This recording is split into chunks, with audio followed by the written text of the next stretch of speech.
전부 수련회를 가니까 정말 찬양을 열광적으로 하는 것을 보았어요. 보통 찬양을 열정적으로 하고 다들 청년들은 말씀 시간에 좋은다 그러더라고요. 그래서 1시간을 뛰고 찬양을 하는데 내심 걱정이 됐어요. 이 말씀 시간에 다 졸면 어떡하나. 그런데 제가 말씀도 한두 시간을 하는 게 아니잖아요. 막 2-3시간을 이번에 이제 에스겔을 막 1장부터 48장까지 이렇게 했는데 얼마나 눈이 반짝반짝 하면서 잘 들었는지 모릅니다. 우리 청년들은 찬양으로 주님에 대한 사랑을 고백하는 것 같았고, 이 말씀은 내 마음을 만지는 아주 노래의 말씀처럼 듣는 것 같았어요. 청년들이 이렇게 말씀의 은혜 받기가 어려운데 참 이렇게 받았다고 생각이 됩니다. 리스바의 회개 이후 그 후에야 하나님은 그 땅을 위한 기도를 들으셨다고 했어요. 다윗의 인생을 살펴보면 하나님의 구원의 역사가 아닌 것이 하나도 없었습니다. 오늘 말씀의 다윗은 하나님이 자신의 보호자임을 인정하는 것뿐만이 아니라 연인에게 바치는 듯한 그 이상의 사랑 고백을 하고 있습니다. 다윗의 절절한 사랑 고백을 오늘 여러분들이 좀 이제 들어보시기 바라요. 다윗의 고백은 나의 힘이 되신 여호와여 내가 주를 사랑하나이다로 시작되는 그 유명한 다윗의 시편 18편 원형이 되었어요. 그래서 오늘 우리가 늘 말하는 구속사적인 구원의 원리가 오늘도 여지없이 순서대로 다 들어가 있습니다. 시편을 읽기가 어렵다고 하지만 그렇게 생각하고 오늘 한 5가지 정도로 시편을 요약해서 여러분들한테 이제 말씀을 드리려고 합니다. 첫째가 다윗은 환난에서 건지시는 하나님을 찬양했습니다. 1절입니다. 여호와께서 다윗을 모든 원수의 손과 사울의 손에서 구원하신 그날에 다윗이 이 노래의 말씀으로 여호와께 아뢰어 모든 원수의 손과 사울의 손에서 구원하신 그날이 있다고 그러잖아요. 그날을 찬양했어요. 여기서 사울이 나오는 것으로 보아 이것은 다윗의 그 통일왕국의 통치 초기라고 이제 볼 수가 있습니다. 사울과 10여 년간 수없는 전쟁을 하면서 이제 그때까지의 왕이 된 다윗은 그때까지의 삶을 노래의 말씀으로 남겼습니다. 노래의 말씀으로 자세히 아뢰었다고 하는 것은 자세히 고백했다 이런 뜻이에요. 이것이 말씀으로 간증하는 것이고 말씀으로 기도하는 것입니다. 감사할 수 없는 환경에서 감사의 노래를 부르고 죽을 수밖에 없는 환경에서 생명의 노래를 부르는 것이 노래의 말씀입니다. 도저히 내 힘으로 할 수 없는 감사의 찬송이 나오게 하신 분이 하나님이시라는 거예요. 이것이 구속사입니다. 여기가 시편도 아닌데 역사서에 50절이나 되는 이 노래의 말씀으로 하나님을 찬양한 것은 다윗이 지금 이 중간쯤에 되는 이 시점에서 하나님 없이 한 걸음도 올 수 없었다는 이 고백을 하고 싶은 거예요. 말년이 돼서 지난 날을 노래한 것이 아니에요. 그러니까 사울의 그 시점이 끝나고 저도 이 남편이 가고 정말 이런 고백이 정말 굉장했습니다. 여러분들도 그 시점마다 이제 이렇게 구원하신 그날이 각자 있을 것입니다. 사울도 다윗도 둘 다 두려움을 느끼기는 똑같은 사람이었어요. 사울뿐 아니라 다윗도 두려움을 느낄 때는 엉뚱한 판단을 해서 대단한 대가를 지불하기도 했어요. 이런 식으로 바라보면 사울과 다윗은 큰 차이가 없어 보이는데 나중에는 정반대의 삶을 살게 됩니다. 그 차이는 이 다윗의 시를 보면 알아요. 다윗은 시가 있는데 사울은 시가 없습니다. 사울은 사람을 두려워하고 다윗을 두려워했지만 하나님을 두려워하지 않았어요. 하나님께 묻지도 않았어요. 물론 다윗 역시 자신을 괴롭히는 적에 대해서 노골적인 저주와 자신의 기도에 그 즉시 응답하지 않으시는 하나님에 대해서 원망을 표현하기도 했습니다. 그리고 이렇게 고백을 하고도요, 왕이 된 이후에 밧세바 사건이 또 있었어요. 그러나 다윗은 하나님을 떠나지 않았습니다. 항상 하나님 안에서 분노하고 하나님 안에서 염려하고, 그래서 근데 이 자신이 하나님에서 조금이라도 떠났다고 생각하면 하나님은 즉시 다윗을 늘 다루셨어요. 그러면 다윗은 돌이켰어요. 다윗의 성숙하지 못함과 각종 연약함에도 불구하고 하나님은 다윗을 놓지 않으시고 일생 동안 함께 동행해 주셨습니다. 하나님이 쓰시려고 하는 사람에게는 집집마다 어쩔 수 없이 하나님이 부리시는 악신이 임한 가족들이 하나씩 있는 것을 봅니다. 사울뿐 아니라 사울과 관련된 사람들과 평생 함께 가면서 시달려야 되는 것이 성도의 인생이에요. 그 사울은 끝까지 변화되지 않았습니다. 우리는 이 히든 윌러브가 보이지 않는 하나님의 경륜을 알 수가 없어요. 정말 성령님의 도움이 아니시라면 우리의 삶이 인내하고 간다는 것은 불가능한 일입니다. 그러니 저도 생을 놓고 싶은 적이 참 많았지만은 그러나 때마다 저에게도 구원하신 그날이 너무도 많습니다. 그래서 지금 저는 이것을 로레의 말씀으로 이렇게 전하는 것입니다. 적용해 보십시오. 여러분은 여호와께서 구원하신 그날이 있습니까? 특히 사울의 손에서 구원하신 그날이 있습니까? 이렇게 원수와 사울의 손에서 구원하신 그날에 대해 노래의 말씀으로 알고 있습니까? 여러분 각자 참 되었다면 없어요. 여러 번 구원하신 그날이 각자 있을 것입니다. 청소년 큐티 나눔에 이런 내용이 있어요. 자기는 어릴 때부터 하나님을 믿으면서도 말씀 듣기 싫어하고 따르려 하지 않고 항상 자기 마음대로 하고 놀러 다니기 바빴고 하나님의 존재에 대해 의심을 했답니다. 마음에 들지 않는 사람에게는 무섭게 쏘아댔답니다. 그런데 누나가 고등학교인데 누나가 뇌종양으로 쓰러진 이후에 그냥 삶이 변해서 찾지 않던 하나님을 찾았고 공동체를 의지하며 그래서 기도를 열심히 했더니 누나를 회복시켜 주셨대요. 하나님에 대한 의심도 사라졌는데 이때 구원을 받았는데 근데 누나가 회복되니까 금세 세상을 찾았대요. 다시 예전처럼 음란을 가까이 했대요. 고등학생이 예전처럼 그러니까 중학교 때부터 음란을 가까이 했나 봐요. 정말 이걸 솔직히 우리는 이렇게 얘기를 하네요. 친구들과 어울려 죄를 지었다는 거예요. 그러니까 구원받은 게 있는데 그 다음에 우리가 또 세상으로 돌아가는 거예요. 그런데 학교에 다니는데 문학 선생님께서 수업 시간에 계속 교회에 대한 좋지 않은 말을 하고 비판을 하시면서 교회 다니는 것은 쓸데없는 일이라고 그래서 반 아이들에게도 안 좋은 영향을 끼쳐서 다니던 아이들도 교회를 다 안 다니게 그렇게 이제 만들었다는 거예요. 근데 어느 날 들어와서 왜 그렇게 교회를 비판하는가 하면은 자기가 너무나 아내가 고통스러운 희귀병에 걸려서 처음에는 살려달라고 기도했고 그 다음에 죽어도 좋으니까 자신에게 구원의 확신을 달라고 7년간이나 새벽 기도를 다녔는데 들어주시지 않았다고 그래서 하나님은 없다고 그래서 교회를 다니는 사람을 보면 분노가 이제 치밀어 올란다 그러면서 도리어 이해를 해달라 그러면서 말씀을 하셨다는 거예요. 반아이들은 어떻게 하나님이 사랑의 하나님이 그럴 수가 있어? 그러면서 더욱더 이해가 안 된다는 그 말을 했다는 거예요.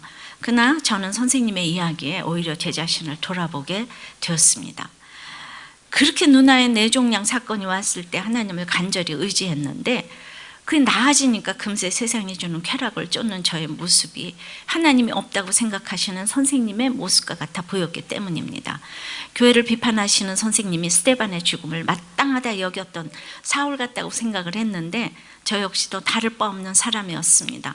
이런 제 모습을 회개하며 다시 하나님께로 돌아가기 원합니다. 이 조그만 아이가 벌써 구원의 그날을 2번이나 지금 이제 이렇게 그 찬양을 환란해서 이제 건져주셨다고 생각합니다. 여러분은 어떻습니까?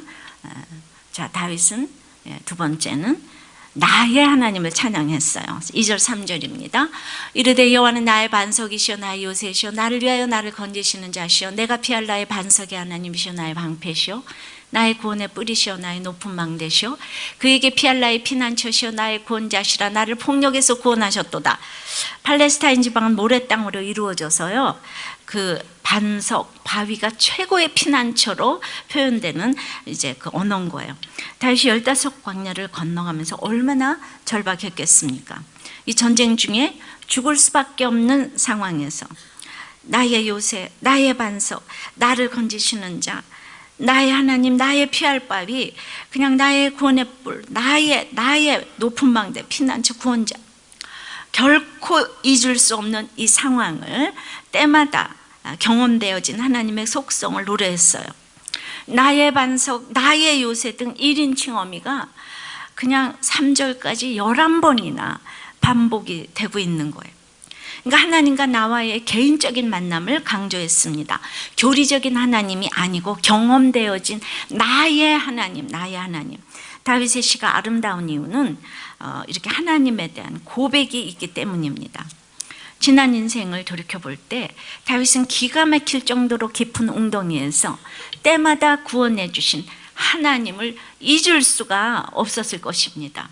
모래 같은 나에게 바위 같은 하나님이 피난처가 되어 주셨다는 것입니다.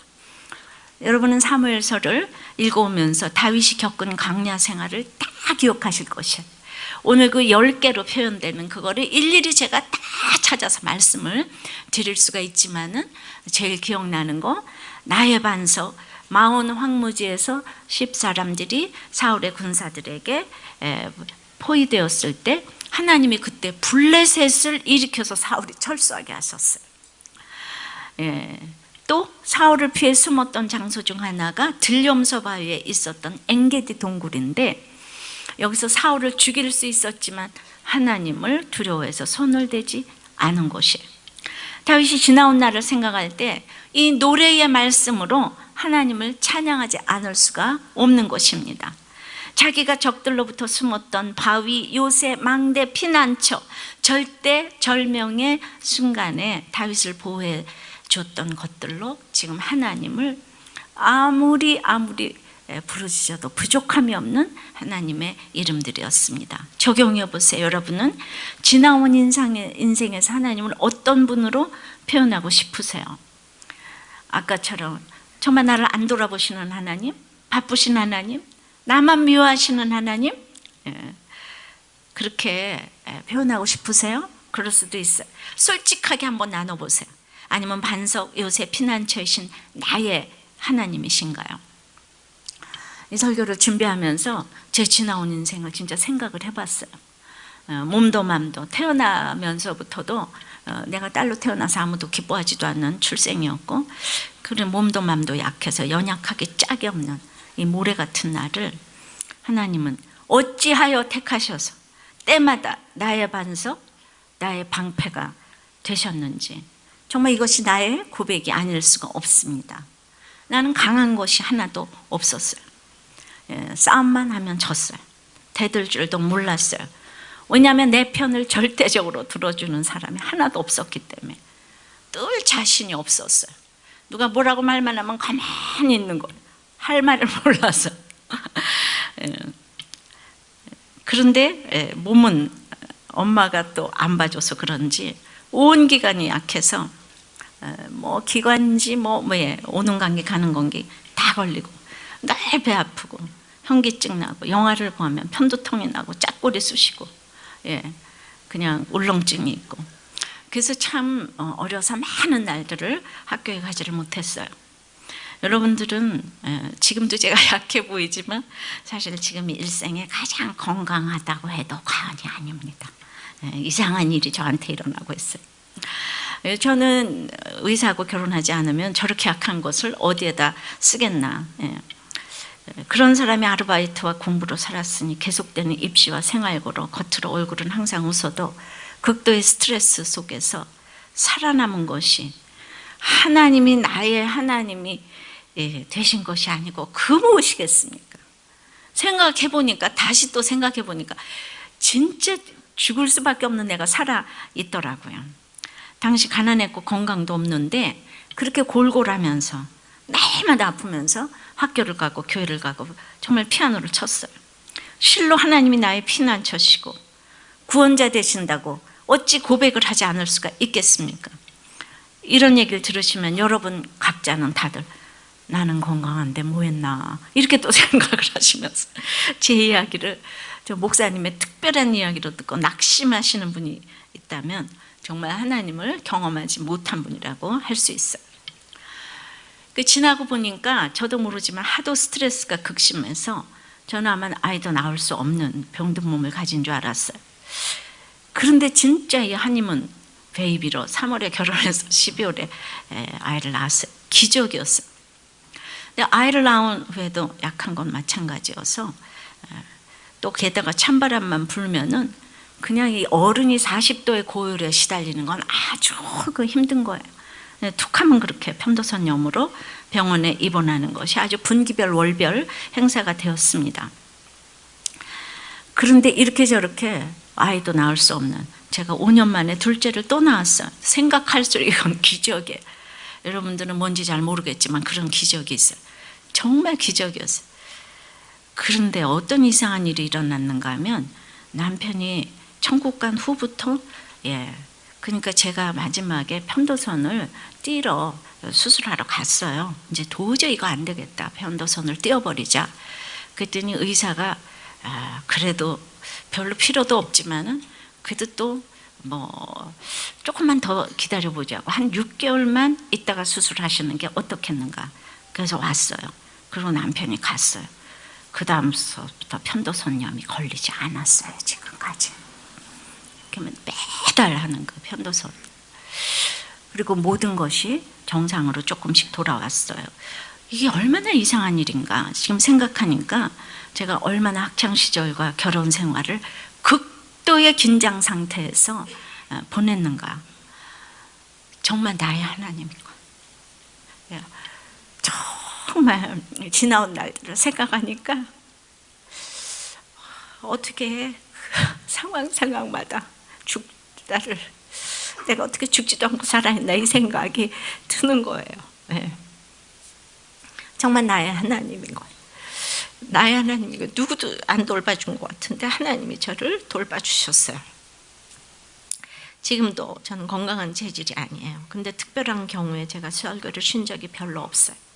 내가 너무 약하니까 설교하게 하시는 것이 감사하고 약하니까 별로 다른 것을 즐길 마음이 저는 이제 없었어요.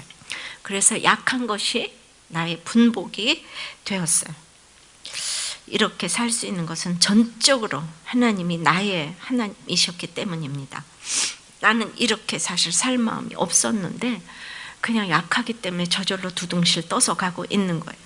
그러므로 저는 잘난 척할 것이 전혀 없습니다. 그 누구도 정죄할 수가 없습니다.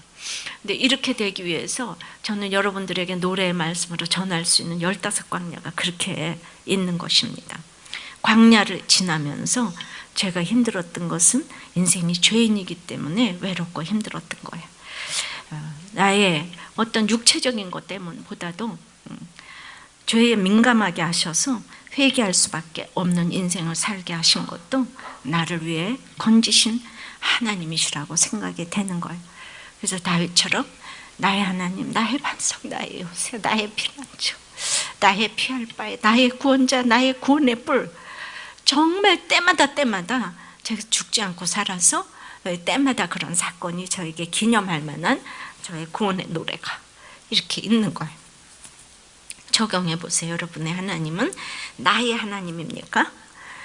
나의 하나님입니까? 너의 하나님입니까? 정말 나의 하나님이구나. 그러니까 이 다윗이 이거를 남겨놓고 싶었겠구나.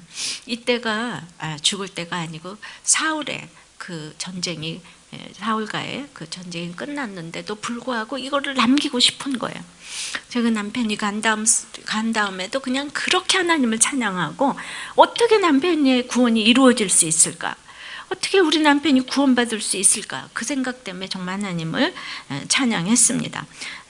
세 번째는 찬송받으실 여호와께 기도했어요. 우리가 노래의 말씀으로 기도한다는 것은 찬송받으실 여호와께 기도했다는 거예요. 4절부터 7절까지입니다. 내가 찬송받으실 여호와께 아뢰리니 내 원수들에게서 구원을 받으리로다. 사망의 물결이 나를 외우고 불의의 창수가 나를 두렵게 하였으며 수월의 줄이 나를 두르고 사망의 올무가 내게 이르렀도다.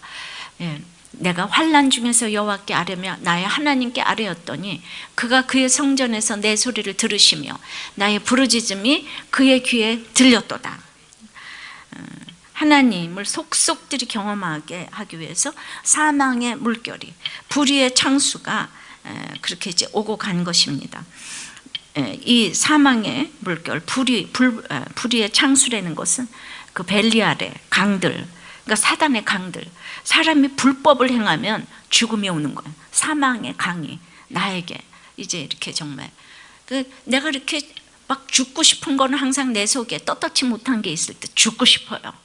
모든 것들은 내가 암이 와서 죽고 싶은 게 아니라 내가 죄가 많기 때문에 아직 해결되지 못한 게 많아서 두려운 것이 사망의 물결이 나를 애우게 되는 것이에요. 그러니까 사울이 다윗을 수없이 죽이려 한 것을 기억해 보면 이것이 이해가 될 것입니다. 이런 환난 중에 찬송받으실 여호와께 아뢰었다는 것은 이제 나의 사정을 자세히 고백하면서 나갔더니 하나님이 성전에서 그 기도를 지금 들으셨다는 것입니다. 우리에게는 어떤 사건이 이렇게 사망의 줄이 얽고 창수가 난 것처럼 두렵게 하십니까? 수억의 별들 우주 속에서 내 모습을 제대로 못 보기 때문에 하나님을 보여주시려고 우리에게 사망의 물결을 허락하셨습니다. 하나님 나라는 부르질 때 보여집니다. 그것을 보지 못하면 소경, 귀머거리기 때문에 환난은 기도하게 만들고 그 기도는 하나님 귀에 들린다고 말하는 다윗입니다. 그래서 환난이 구원인 거예요. 이제 이 세상에서 찬양하고 찬송받으실 대상은 오직 여호와밖에 없다는 것을 다윗이 알게 되기까지 하나님이 훈련시켜 가십니다. 이 하나님께 다윗이 노래의 말씀으로 아뢰는 것입니다. 가장 진실된 모든 기도는 찬양을 통해 관통되며 이러한 정말 아뢰므로 이런 분위기는 실제적인 회개와 기도와 간구와 중보의 배경이 됩니다. 찬양을 통해 우리는 하나님을 즐거워해요. 더 이상 필요한 것이 없어지게 됩니다. 그래서 이 기도에서 나오는 외침이 바로 거룩, 거룩, 거룩, 홀리파잉. 우리가 이것이 바로 구속사적인 찬양 기도인 것입니다. 사무엘하 그 22장 이제 결론으로 나가는 이때의 이 찬양이 나오는 것만 봐도 그렇습니다. 우리 21장에 리스바가 그렇게 회개를 한 이후에 이 노래의 말씀이 나오는 것입니다. 우리가 사람 간에도 찬양을 해주는 것을 제일 좋아하잖아요. 사람 간에는 찬양이 독이 될 수 있지만 하나님을 찬양하는 것은 기도의 최고 형태고 하나님의 선하심을 구하는 것입니다. 제가 잘 아는 우리 이인호 목사님의 글에 이런 얘기가 있어요. 어린아이가 배가 고프면 젖을 찾아 엄마 품으로 파고드는데 하지만 젖을 먹는 동안 아이는 배만 채우는 것이 아니다. 엄마와 눈을 맞추고 따뜻하고 친밀한 사랑의 교제를 나눈다. 동물 중에 눈을 맞추며 젖을 먹도록 창조된 존재는 인간밖에 없다고 한다. 이는 인간이 젖이 아니라 사랑을 먹으며 사람이 되어간다는 의미다. 하나님의 자녀인 우리도 마찬가지다. 우리가 기도에서 얻는 응답보다 더 중요한 것은 기도에 응답해 주시는 하나님과 눈을 맞추는 것이다. 하나님이 사랑의 얼굴을 우리를 향해서 비추시는 것, 그것이 우리에게 가장 큰 응답이요 선물이다. 그래서 이제 저도 얼마나 소심한 사람인지 혼자 살 수 있는 것이 아무것도 없다고 해도 과언이 아닌데 매번 문제가 올 때마다 주저앉을 수밖에 없는데 제가 이제 그때 큐티 정말 전 죽지 않고 살으려고 큐티를 했는데 남편이 간 이후에도 사람들을 살려야 되기 때문에 큐티 모임을 인도해야 되기 때문에 말씀을 보게 되었어요. 바로 이것이 그러니까 말씀으로 기도를 해야지 되고 또 그러니까 말씀이 없이 이렇게 기도를 하는 건 참 인격적인 교제가 아닌 것 같아요. 그러므로 제가 말씀을 보게 되는 것은 주님과 눈을 맞추는 시간이 되었어요. 그러다 보면 고통이 지나가고 맙니다. 왜냐하면 하나님은 I am who I am의 하나님이시기 때문에 스스로 계신 자예요. 존재 자체입니다. 고통은 지나가 버리는데 하나님은 존재 자체신 거예요. 그래서 제게 모임을 인도하는 숙제가 있는 것이 감사했고 늘 하나님과 눈을 맞추고 살았어요. 우리가 연애하는 사람이 와서 선물 보내고 뭐 해도 와서 눈을 맞춰야 되잖아요. 그죠? 눈을 딱 봐야지 그 사랑하는지 안 사랑하는지 알 수가 있잖아요. 선물만 보내면 사랑이 아니잖아요. 우리는 하나님과 눈을 맞춰야 되는 것이 이것이 바로 기도라는 것입니다. 외부의 적은 블레셋이고 내부의 적은 사울가이었지만 찬송받으실 여호와께 아뢰니까 이 모든 원수를 물리쳐 주시는 것이에요. 그러니까 여러분들이 하나님께 심술 내면서 기도하지 말고 하나님을 찬송하면서 기도하시기 바라요. 찬송은 국어사전에 보면 찬성하여 칭찬하는 거라고 그랬어요. 하나님을 찬성하여 칭찬하면서 기도를 하셔야 되는 거예요. 근데 내가 누군가에게 뭘 달라고 하면서 아유 줄 거야 안 줄 거야? 에? 이러면서 아유 뭐 당신이 주긴 뭘 주겠어? 당신 수전너 아니야? 내가 믿을 수가 없네. 이러면서 줘. 그러면 주겠어요. 주려다가도 안 주지. 우리는 하나님을 찬성하여 칭찬하면서 그게 찬송하면서 기도하는 거예요.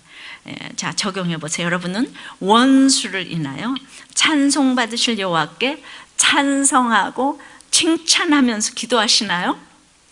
그러니까 뭔가를 얻어내려도 찬송하고 칭찬하면서 얻어내야지. 당신은 굳은 데서 모으는 자를 내가 모으는 자인지를 내가 알았습니다. 한 달란트 받은 사람이 하나님을 그렇게 욕보이잖아요, 그죠?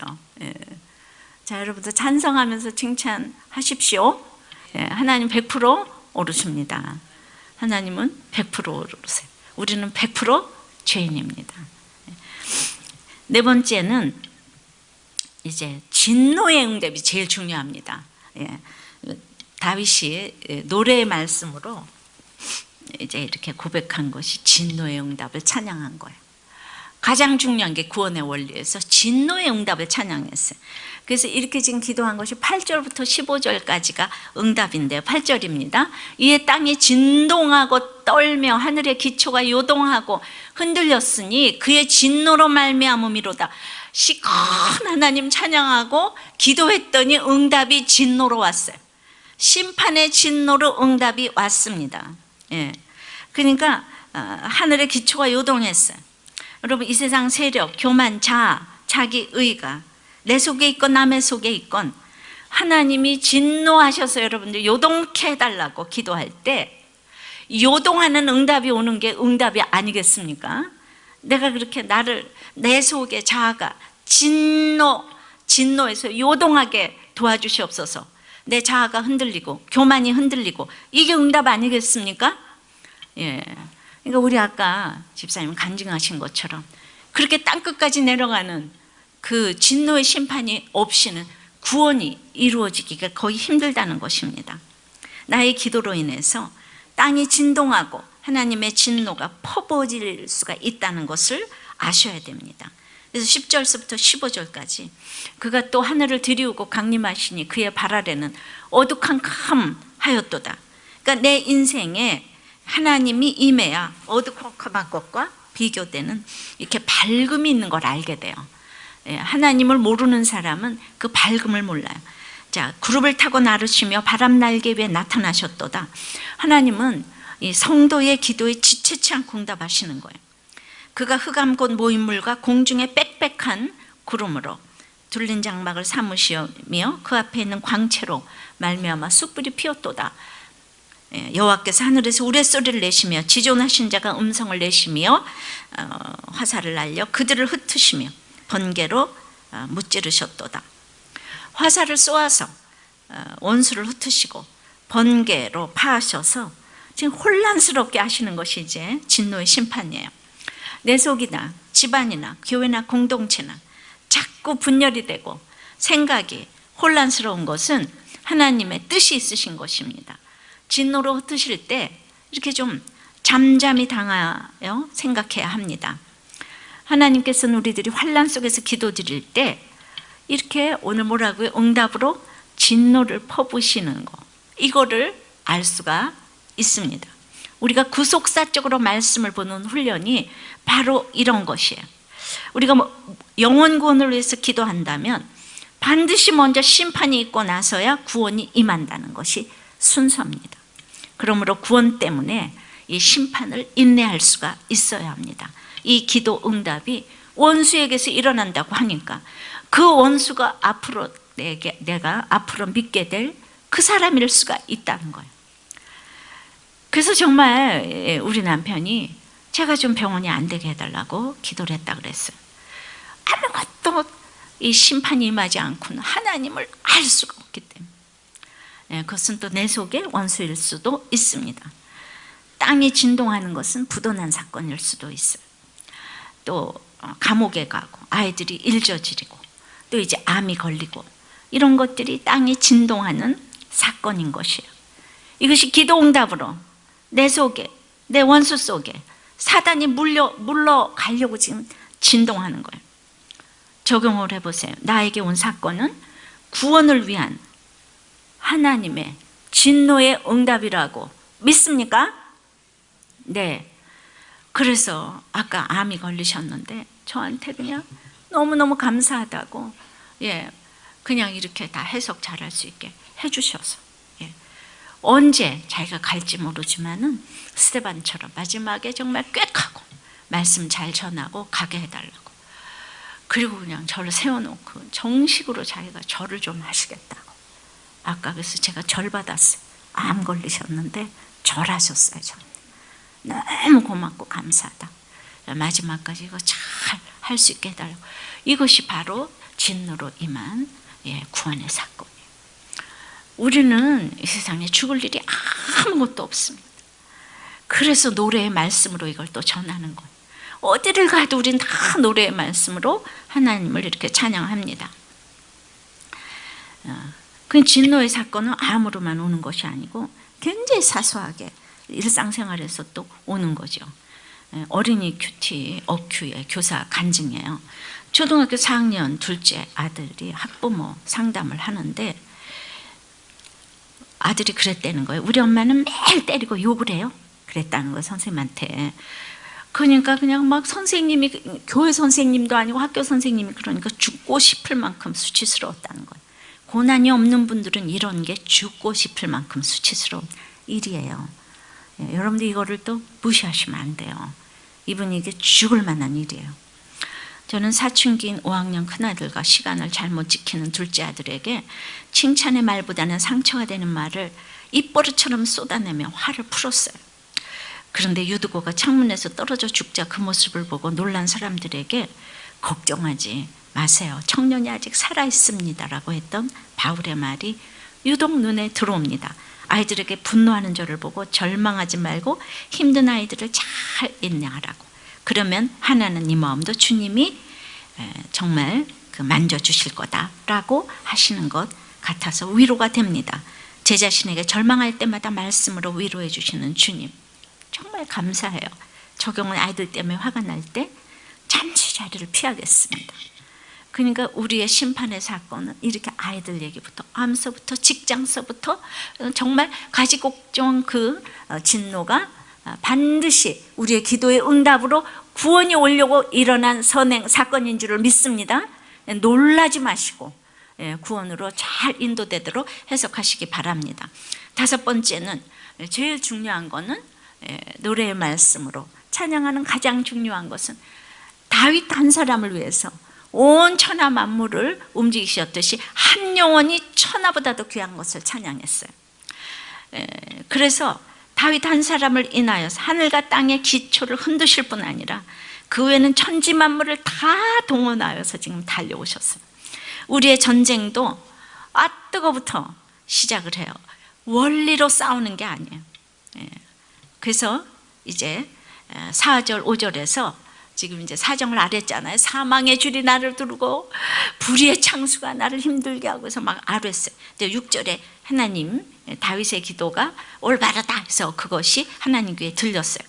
그리고 8절에서 15절까지 원수에게 진노하심으로 심판하심으로 응답하시고 나서 이제 그러고 나서 16절에 이럴 때에 1절서부터 15절 이럴 때에 여호와의 꾸지람과 콧김으로 말미암아 물밑이 드러나고 세상의 기초가 나타났도다.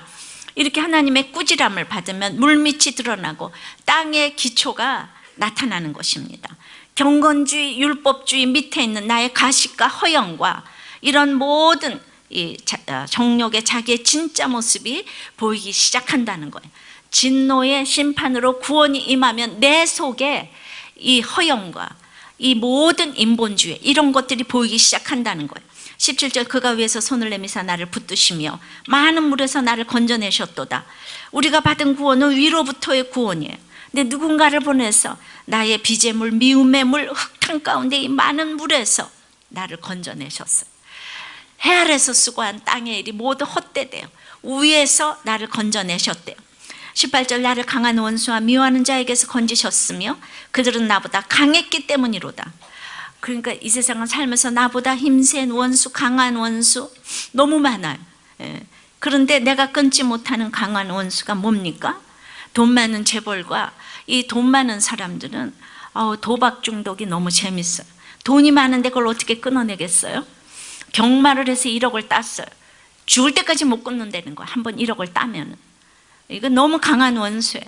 내 옆에는 스펙과 돈으로 그냥 내가 따라갈 수 없는 강한 원수, 힘센 원수가 다 진을 치고 있어요. 이거를 우리는 양 같아서 각기 제 길로 갔다 그랬어요. 아둔하고 고집세고 두려워서 한번 자빠지면 캐스트 다운해서 일어나지도 못하고 버둥버둥거리다가 그러면서도 그 양은 새끼는 또 알아본다 그러더라고요. 우리 닮았어요.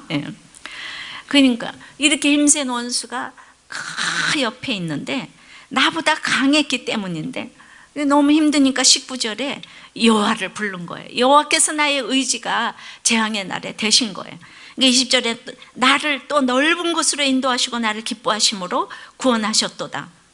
그러니까 다윗이 잘난 척할 것이 무엇이 있겠습니까? 고난과 환난이 심각한 사람은요, 고난에 집중하느라고 시각이 좁을 수밖에 없어요. 양이 자기 그거 앞에 밖에 못 본다는 거예요. 이때 넓은 곳으로 인도하는 역할이 바로 공동체인 것입니다. 지경이 넓어진다는 거예요. 우리들 교회 장례식, 결혼식 가보면 당사자들 또 부모들이 간증하는 것이 발이 넓어진 것이라고 생각해요. 다들 부모들이 나와서 그렇게 앞으로 결혼하는 어저께 아들 보고 정말 이 자리를 빌어서 아들아 너를 사랑한다. 우리 굉장히 가슴이 또 지금. 그리고 당신을 정말 사랑하겠다고. 각자 다 복종과 사랑의 언어를 자기들이 써요. 그러니까 사람들 앞에서 내가 지금까지 사랑하지 못했다. 지금 내가 복종하지 못했다. 이런 얘기들을 부모들이 나와서 다 이렇게 자기 죄를 보니까 다 숙연해지는 거 있죠. 그러니까 우리 결혼하는 청년들이 부부 목장에 가면 이 선배 부부들이 다 자기 죄를 보고 있으니까 이게 저절로 노래의 말씀으로 구원이 되는 거 아니고 무엇이겠습니까? 그러니까 이렇게 그냥 보기만 하면은 그냥 너무나 이렇게 따뜻한 공동체인 거예요. 서로 자기 죄를 보니까. 근데 이렇게 세계 선교는 이렇게 시작하는 거예요. 어디 가서 대단한 훈련 받고 거기 가서 시작하는 게 아니고 여기서부터 시작하면 어디를 갖다 놔도 선교를 할 수가 있다는 것입니다. 하나님이 우리를 구원하시면 전적으로 나를 기뻐하시기 때문에 어떤 조건이 있는 것이 아닙니다. 하나님은 때마다 손을 내미셨어요. 진노로 기초가 다 드러나게 하심으로 바람 위의 날개로 광채로 우레소리를 도우셨어요. 당근과 채찍을 사용해서 나보다 강한 원수와 미워하는 자에게서 건지셨어요. 진노를 일생 동안 많이 경험했어요. 그럼에도 나를 기뻐하시는 하나님께서 이렇게 발이 넓어지게 하신 줄을 믿습니다. 그 진노가 사랑인 줄을 깨달았어요. 적용해 보세요. 여러분은 하나님이 나를 위하여 천지 만물을 동원할 수 있다는 것을 믿습니까? 여러분에게는 무엇을 동원하셔서 도우셨습니까? 우레소리입니까? 광채입니까? 바람의 날개입니까? 기초가 다 드러나게 하심으로 아니면 진노로 어떻게 도우셨습니까? 이거 나눠보십시오. 내 인생을 하나님의 일로만 기억하게 되면 내 속에 천한 생각들이 저절로 사라지게 됩니다. 하나님에 대한 생각은 우리의 기억을 굉장히 품위 있게 해줍니다. 그러나 인간에 속한 기억은 지나고 보면 다 연민과 슬픔과 이제 분노가 주를 이루어요. 노인들은 다 과거만 생각합니다. 과거 중에서도 슬픈 것만 생각합니다. 섭섭한 것은 태어날 때부터를 다 기억합니다. 내가 너 낳을 때 네 애비가 안 왔다. 평생에 그거 기억합니다. 자, 어떤 분이 저에게 물었습니다. 목사님이 남편이 없다는 생각이 전혀 안 든다고. 남편이 돌아가셔서 훨씬 더 좋아 보인다고. 그러면서 그래서 더 좋아하시는 것 같아서 조금 더 동정할 만한 것이 보이지 않는다고. 이런 얘기를 이제 하세요. 제가 만약 예수 안 믿었다면 얼마나 그 남편에 대한 섭섭함을 갖고 있겠습니까? 저도 신혼여행 때부터 기억할 것이 너무나 많이 있습니다. 그렇다고 제가 그런 얘기를 안 하는 게 아니에요. 남편이 이러고 저러고 했던 얘기를 맨날 털어놓고 갑니다. 나 그것이 남편 흉을 보는 게 아닙니다. 섭섭함으로 하는 얘기도 아닙니다. 객관화하고 승화시켜서 아무리 제가 옛날 얘기를 적용해도 모두가 웃고 기뻐하는 노래의 말씀이 되었습니다. 제가 그 문제에 대해서 너무나 자유하기 때문에 마음껏 발표를 하는 것입니다. 그걸 만약 제가 나쁜 기억으로 갖고 있다면, 내가 분노하고 용서하지 못하는 부분이 있다면 절대로 말하기 싫은 수치와 상처가 되어서 절대 얘기 못할 것입니다. 아마 옛날을 미워하면서 한쪽으로는 너무 동정받을 것처럼 얘기를 하고, 또 다른 한쪽에서는 내가 얼마나 잘 살았다고 목에 힘을 주는 등 두 가지 상반된 태도를 딱 보였을 것입니다. 맞지 않습니까? 예. 그러니까 세속사로 보지 마시고 구속사로 봐주세요. 예, 세속사로 보는 사람들이 이게 이해가 안 되는 거예요. 지금 안 들려도 후에는 알게 될 것입니다. 적용해 보세요. 여러분들이 과거에 대해 날마다 기억하는 것은 상처입니까? 감사입니까? 내가 기억하는 것이 하나님에 대한 감사라면 수치를 자유하게 드러내게 될 것입니다. 여러분들 지금 처음 오셔서 모르시는 분들은 훈련받으면 이게 알게 됩니다. 이것이 수치를 드러내는 것이 자유의지로 습관화가 되는 것이 훈련인 것 같아요. 우리들 교회에서는 다른 교회에서 들어보지 못한 오픈에 대한 얘기를 제가 이렇게 말씀으로 계속합니다. 오늘도 노래의 말씀으로 이걸 오픈하는 걸 얘기했어요. 그래서 모든 아픔들을 노래의 아픔으로, 노래의 말씀으로 자세히 고백합니다. 이것이 약재료가 되어서 결국 넓은 곳으로 인도되는 것이에요. 목장에서 하다, 결혼식에 하다, 장례식에서 하다, 전부 다 장례식에서 남편이 갔는데 사람들에게 하나님을 증거했다. 이런 간증들이 쏘잖아. 결혼식마다 간증이 있고. 근데 이제 저한테 또 메일이 하나 왔습니다. 고맙습니다. 제가 매일 출근하는 길에 우리들 교회 벽면에 크게 쓰여졌던 그럼에도 살아냅시다. 제 50인생에 가장 힘들었던 시간에 어느 날 문득 다가왔던 생소했던 그 문구, 그럼에도 살아냅시다. 그렇게 매일 아침 같은 문구를 보면서 아주 작은 희망과 용기와 의지의 불씨를 피워낼 수 있었습니다. 그리고 4개월여의 시간이 지나며 원망과 상처를 씻어갈 점 또다시 다가온 문구, 상처가 별이 되어 어쩌면 그렇게도 제게 모든 것을 속속들이 알고 있다는 듯이 상책이 난 마음을 어루만져 주는지, 글의 힘이 아니고 누군가를 위한 따뜻한 마음 씀씀이가 이토록 힘이 되어 주는지 새삼 놀랍고 고마울 따름입니다. 비록 같은 종교는 아니지만 제가 아침마다 출근길에 받은 위로와 평온함은 이루 말로 표현하기 힘들 정도입니다. 다시 한번 머리 숙여 감사드립니다. 그리고 오늘도 상처받은 그 누군가도 저처럼 우리들 교회의 벽면에 문구를 보면서 새로운 용기와 의지를 되살리는 위로와 평온의 시간을 가질 수 있기를 간절히 기원합니다. 달리 감사의 마음을 전할 길이 없어 글로 남깁니다. 할렐루야. 그리고 우리 노래의 말씀으로 한 줄의 글귀가 나갔는데도 사람들을 살리게 되지 않습니까? 이분은 다른 종교라는데 어쩜 이렇게 글을 잘 쓰고 우리들 교회 교인들보다 적용을 더 잘해서 이렇게 보내주신 것 같아요. 바로 이것이 다윗의 노래의 말씀이고 저의 노래의 말씀이고 여러분들의 노래의 말씀이 될 줄을 믿습니다. 말씀을 맺어요. 이 시편 18편의 원형이 된 사무엘하 22장이 얼마나 중요한 고백인지 모릅니다. 이 얘기는 하나님밖에 찬양할 분이 없다는 것이에요. 그럼 구원이 어떻게 이루어지는가? 성경은 날마다 구원의 이야기인데 제가 말하는 공식이 날마다 똑같지만은 얼마나 이 구원의 공식을 찾아내기가 힘든지 모르겠습니다. 일주일을 붙들고 있어도 공식이 처음에 잘 안 보여요.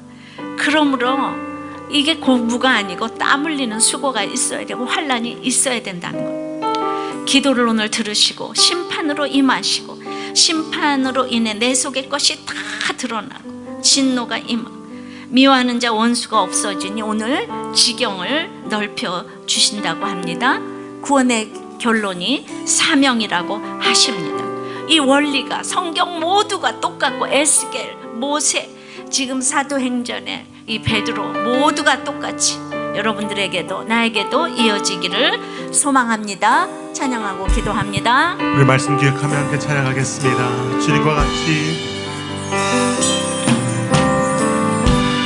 주님과 같이 내 마음 만지는 분은 없네. 오랜 세월 찾아 난 알았네. 내겐 주밖에 없네. 주님과 같이 내 마음 만지는 분이 없습니다. 주님과 같이 내 마음 만지는 분은 없네. 오랜 세월 찾아 난 알았네. 내겐 주밖에 없네. 주잡이 강같이 흐르고 주 손길 치료하네. 고통받는 자녀 부르시니 주밖에 없습니다. 주밖에 없네. 주님과 같이 내 마음 만지는 분은 없네. 오랜 세월 찾아 난 알았네. 내겐 주밖에 없네. 나의 하나님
말씀으로 환난 날에 건지신 하나님을 찬양하시기를 바랍니다. 어떻게 나의 하나님이 되었는지 그 나의 하나님을 찬양하기를 바랍니다.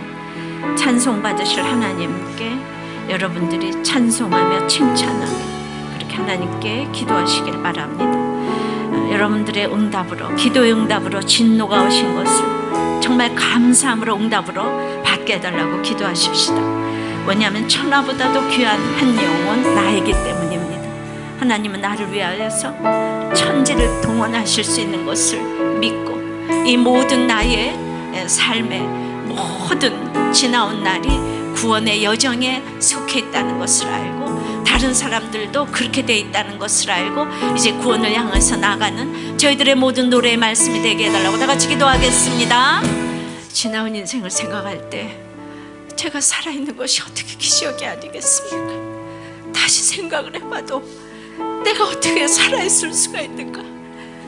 나는 육으로도 죽었어야 되는 인생인데 하나님이 때마다 나에게 피난처가 되주시고 바위가 되주시고 피할 바위가 되주시고 요새가 되주시고 반석이 되주셨어요. 아버지 하나님, 제가 한 것이 하나도 없는데 하나님이 저를 호호 불어가시면서 여기까지 오게 하셨습니다. 아버지 하나님을 찬송하여 칭찬하여 날마다 기도할 수밖에 없게 그렇게 아버지 하나님 노래의 말씀으로 제가 주님을 찬양할 수밖에 없게 인도하셨습니다. 그 기도로 말미암아 아버지 하나님 참으로 진노가 임했습니다. 수많은 진노가 임했는데 그것이 사랑인 줄을 정말 지나고 보니 알게 됩니다. 여러분들 가운데는 지금 내가 예수를 믿었는데 왜 나에게 이런 사건이 생기는가? 진노가 임했습니까? 오늘 그것이 구원으로 가는 응답이라고 하십니다. 아버지, 진노가 임하고 나니까 아버지 하나님 참으로 하나님의 꾸지람을 받고 나니까 내 물밀기초가 다 드러났습니다. 아버지 하나님, 내가 얼마나 교만하고 얼마나 자기의가 많으며 얼마나 이기려고 앉아있고 나는 그런 나의 죄를 몰랐습니다. 진노가 오니까 제 물밀기초가 다 드러났습니다. 보일 것이 하나도 없었습니다. 양 같아서 두려워하고 떨며 날마다 아버지 어디로 가야 될지도 모르니 제가 하나님을 붙잡았습니다. 의지했습니다. 내 옆에 너무나 강한 원수가 많아서 내 힘으로 무찌를 것이 아무것도 없었습니다. 그런데 하나님은 저의 발을 이렇게 넓은 곳으로 인도하셨습니다. 무조건 저를 기뻐하셨습니다. 여러분들도 무조건 하나님이 여러분을 기뻐하실 것입니다. 아무 조건이 없습니다. 이제 공동체에서 저희들이 잘 보듬어가며 넓은 길로 갈 수 있도록, 사명으로 갈 수 있도록 저희들의 모든 약재료를 가지고 이제 모든 사람들에게 아버지 하나님 수치를 기념하면서 상처를 기억하지 아니하고 하나님에 대한 감사를 기억하는 노래의 말씀으로 기도하고 찬양하며 아버지 하나님 간증하는 저와 우리들 다 될 수 있도록 주여 역사하여 주시옵소서. 아멘. 오늘 이 시간에 참으로 마지막이라고 생각합니다. 나는 더 이상 이제 길이 없다고 생각하거든 하고 오신 분이 있다면 하나님이 가장 사랑하시는 분으로 오늘 이 말씀이 들려질 수 있도록 주님 역사하여 주시옵소서. 아멘. 예수님 이름으로 기도하옵나이다. 아멘. 아멘.